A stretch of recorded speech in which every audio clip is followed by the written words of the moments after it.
ಮೊದಲು IFB washing machine ಕೂಡ ನಾವು ಮನೇಲಿ ಯೂಸ್ ಮಾಡ್ತಿದೀವಿ. ಅದರಲ್ಲಿ ಅವರ್ಗಟ್ಲೆ ನಾವು ಬಟ್ಟೆನ ವಾಶ್ ಮಾಡ್ಬೇಕಾಗತ್ತೆ. ಇದ್ರಲ್ಲಾದ್ರೆ ಕಡಿಮೆ ಟೈಮಲ್ಲಿ ಬಹಳ ಚೆನ್ನಾಗಿ ವಾಶ್ ಆಗ್ತಿದೆ ಬಟ್ಟೆ. ಕರೆಂಟ್ ಬಿಲ್ ಸೇವ್ ಆಗುತ್ತೆ, ಮತ್ತೆ ಓವರ್ ಟ್ಯಾಂಕ್ ಅವಶ್ಯಕತೆ ಇಲ್ಲ. ನನ್ನ ಹೆಸರು ಗಿರೀಶ್ ಅಂತೇಳಿ, ನಮ್ಮ ಮನೇಲಿ ದೇಸಿ ವಾಷಿಂಗ್ ಮಿಷಿನ್ ತಗೊಂಡು ಒಂದು 5 ವರ್ಷ ಆಯ್ತು. ಈ ದೇಸಿ ವಾಷಿಂಗ್ ಮಿಷಿನ್ ತಗೊಂಡ್ಮೇಲೆ ಇದಕ್ಕೆ ಕಾಲರ್ ವಾಶ್ ಮಾಡೋದು, ಕೊಳ್ಪಟ್ಟಿ ವಾಶ್ ಮಾಡೋದು ಅವಶ್ಯಕತೆ ಇರಲ್ಲ. ಕಡಿಮೆ ಕರೆಂಟ್ ತಗೊಳುತ್ತೆ, ಬಹಳ ಬೇಗ ವಾಶ್ ಆಗುತ್ತೆ, ಬಹಳ ಚೆನ್ನಾಗಿ ವಾಶ್ ಆಗ್ತಿದೆ. ಅದಕ್ಕೆ ನಾವು ಇನ್ನೊಂದು ಪ್ರಾಡಕ್ಟ್ ಬೇಕನ್ಬಿಟ್ಟು ಇನ್ನೊಂದು ದೇಶಿ ವಾಷಿಂಗ್ ಮಿಷಿನ್ ತಗೊಂತಾ ಇದೀವಿ.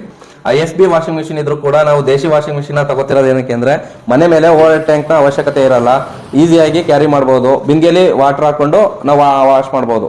ಇದರಿಂದ ತುಂಬಾನೇ ಉಪಯೋಗ ಆಗಿದೆ. ಯಾವುದೇ ರೀತಿಯಾದಂಥ ₹1 ಖರ್ಚಿಲ್ಲ, ಏನಿಲ್ಲ. ನಮ್ಮ ಹತ್ರ ಮನೇಲಿ ವಾಟರ್ ಟ್ಯಾಂಕ್ ಅಂತ ಏನಿಲ್ಲ, ಜಸ್ಟ್ ನಲ್ಲಿ ನೀರಲ್ಲಿ ಹಾಕ್ತಿವಿ, ಬಟ್ಟೆ ವಾಶ್ ಮಾಡ್ತೀವಿ. ಹಾಗಾಗಿ ಇವತ್ತೊಂದು ದಿನ ದೇಶಿ ವಾಷಿಂಗ್ ಮಿಷಿನ್ ನ ತಗೋತಾ ಇದೀವಿ.